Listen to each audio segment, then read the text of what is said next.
My name is Jordan Johnson, and I did my concept profile on a study called The Effects of Marijuana on the Teenage Brain, about the expert. This research was conducted by Professor Krista Lisdahl, the director of the Wisconsin-Madison Brain Imaging and Neuropsychology Laboratory. She specializes in addiction and the chemical reliance on illegal substances such as weed, cocaine, and any opiates or any addictive substances. And in this study, she was studying the effects of drug use on adolescents and young adults in correlation to test scores and dropout rates. Like I said before, this study was taken, and she observed and questioned young adults and adolescents in high school from the ages of 13 to 18. And the young adults and adolescents who use these substances are at risk of altering the structures of their brains. The use of marijuana in young adults and teenagers on a daily basis is increasing by huge numbers every month.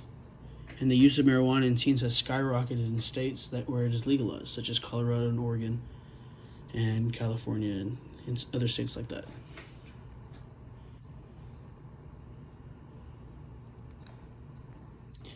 What was being studied? In this study, she was studying the correlation of test scores and dropout rates in correlation to students who smoked weed. Like, there is more daily weed smokers than there are teenage drinkers that are teenagers. And the use of marijuana in teens increases every year in the states that it is legalized and has almost tripled in the last 10 years.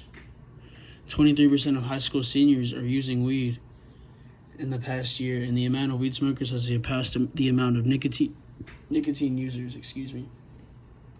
And nicotine is an example of nicotine could be like a vape or cigarettes or anything like that. And the correlation between a high percent of teen smokers and the drop in IQ in tests.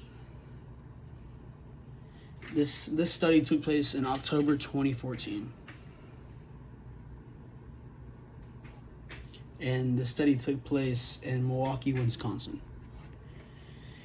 The reason why she wanted to conduct this research is because she was starting to see a pattern in the increase in marijuana users and the decrease in test scores, as well as the increase in dropout rates and the increase in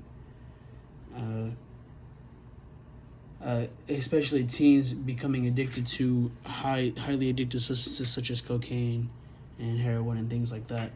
The use of marijuana has increased in teens drastically over every year, and marijuana use in teens has surpassed nicotine use and is second to alcohol all time. And marijuana in teens is linked to IQ drops in school. The results of the study: teens and adolescents use marijuana are 11% more likely to drop out of school, 23% more viable to other drugs and addiction, and 14% of teen smokers have seen decreased IQ test scores and are 30% lower on average than teens who don't use marijuana. She also found out that teens that are facing a lot of stress use marijuana to help. Why is it significant to me? Where I grew up, there's a lot of kids smoking weed, and it's gotten them into a lot of trouble.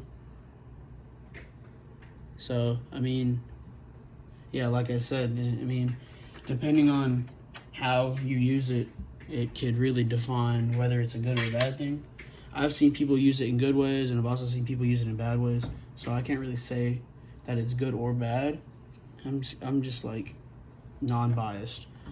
And I've seen quite a few of my friends drop out of high school because of using drugs like marijuana, and use them to get lazy and things like that.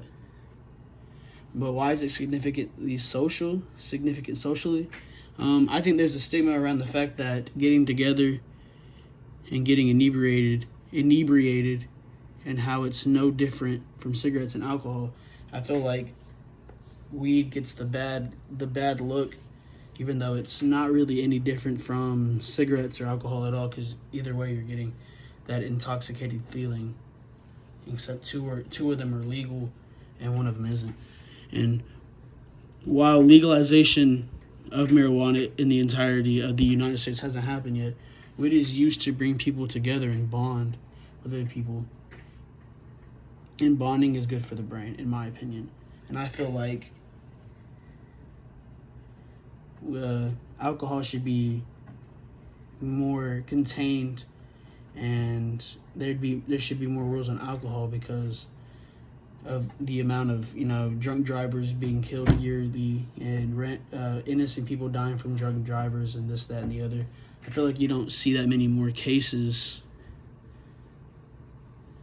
cases of people driving intoxicated or inebriated off of weed. So yeah, that's my concept profile.